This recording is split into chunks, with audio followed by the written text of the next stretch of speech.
La historia de la humanidad ha sido una pelea contra el tiempo, una lucha para entender, desentrañar, descubrir y hasta curar esta enfermedad. En el mes de lucha contra el cáncer quisimos mostrar algunas imágenes históricas sobre esta eterna batalla. ¿Desde cuándo sabemos que existe el cáncer? Hay quienes dicen que esta enfermedad es tan vieja como la humanidad. Los primeros casos clínicos se encontraron en el papiro de Edwin Smith, un documento histórico que data de 1600 a.C., que nos habla de 8 casos de úlceras o tumores removidos con el uso de un cauterio y posibles osteosarcomas. Actualmente se encuentra en la Academia de Medicina de Nueva York. Con el tiempo se encontró el papiro de Ebers, que era de 1500 a.C. Aquí había una mayor descripción de lesiones tumorales, especialmente de útero y de mama. Durante la Segunda Guerra Mundial se desapareció. Si hay un personaje clave en la historia de la medicina es sin duda Hipócrates. El griego fue el primero en utilizar el término cárquinos para referirse a úlcera maligna o cáncer. Es curioso, ya que de este concepto también deriva la palabra cangrejo. Luego, en el siglo II, vino Galeno y habló de hinchazón, a lo que llamó oncos. Él recomendó el cauterio y la cirugía para los crecimientos tumorales. Lo cierto es que esta pelea se extiende en el tiempo hasta en la propia Edad Media. Como ejemplo podemos destacar a Clara Jacobi, una mujer que padecía un enorme tumor en el cuello. En pleno 1689 y con las rudimentarias técnicas de la época consiguieron extirpar quirúrgicamente la masa que había crecido en el cuello de esta holandesa. Pero entonces, ¿cómo operar un tumor? En el caso de Jacobi era más sencillo extraer la masa visible, pero ¿qué ocurría si los tumores se localizaban dentro del organismo? Las bases científicas las determinó primero Giovanni Battista Morgagni, un médico italiano que cambió para siempre la anatomía patológica. Él comenzó a realizar autopsias de una forma más cuidadosa, mejorando el diagnóstico de muchas enfermedades. Tras el trabajo de Morgagni, el cirujano escocés John Hunter sugirió que el cáncer podía ser removido del organismo. Tal y como sucedió con Jacobi, Hunter planteaba que las masas tumorales que se desarrollaban en el interior del cuerpo también tenían que ser extirpadas. Bueno, pero ¿por qué ocurre el cáncer? Esta pregunta es a menudo planteada por familiares y pacientes. Hasta el siglo XIX, la medicina se había esforzado en conocer dónde aparecían las masas tumorales y saber cómo poder eliminarlas del organismo. Pero fue Rudolf Virchow el que comprendió por primera vez que la raíz del cáncer se encontraba en nuestras propias células. Las bases de cualquier enfermedad debían estudiarse y entenderse a nivel celular, también las del cáncer, decía él. Hoy en día, su trabajo sigue siendo fundamental. Gran parte de la investigación se centra en comprender qué errores ocurren en nuestras células para que se origine un tumor. ¿Quién lo diría? Que las contiendas nos permiten lograr avances médicos. Lo cierto es que la ciencia en guerra se ha desarrollado en tiempos muy difíciles, consiguiendo inesperados beneficios.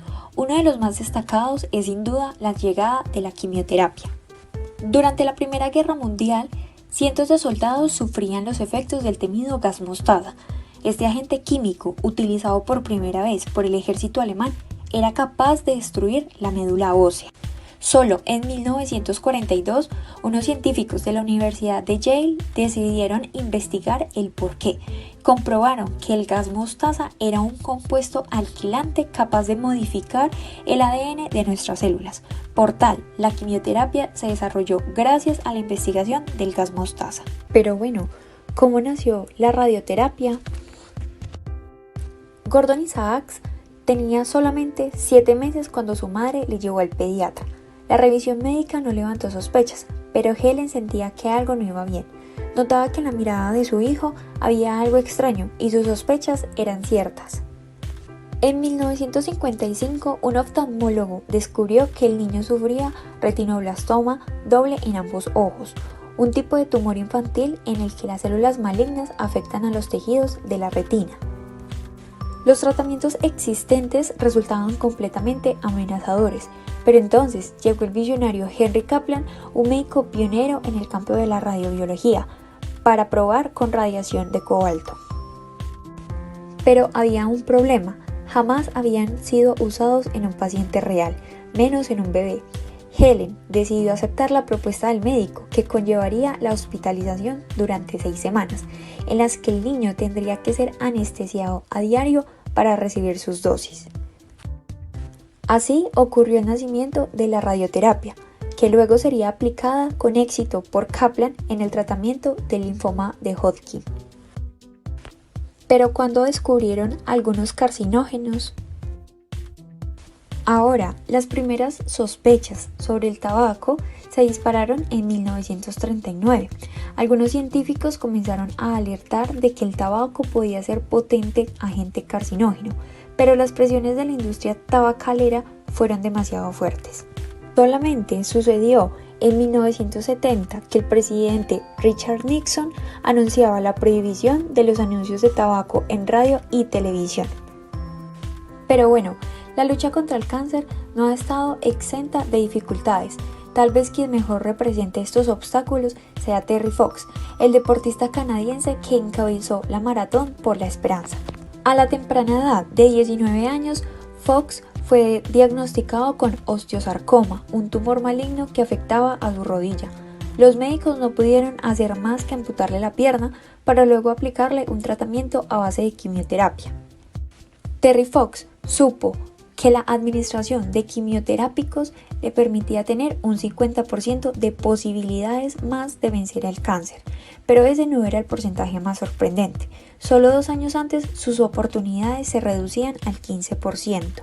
Ahí fue donde el atleta comprendió la importancia de la investigación contra el cáncer y con el objetivo de recaudar fondos para la ciencia en 1980 comenzó a cruzar Canadá de punta a punta, logrando así generar conciencia en la sociedad para la investigación del cáncer. En total recorrió 5.373 kilómetros en 143 días. Su maratón para la esperanza recaudó en la época $1.7 millones. Fox había vencido, mostrando lo importante que era financiar la investigación de esta enfermedad. Por desgracia, no pudo ganar su batalla personal. En 1981 fallecía por complicaciones del cáncer. Terry Fox se convirtió en un verdadero símbolo y en un ejemplo de esperanza para millones de pacientes en todo el mundo.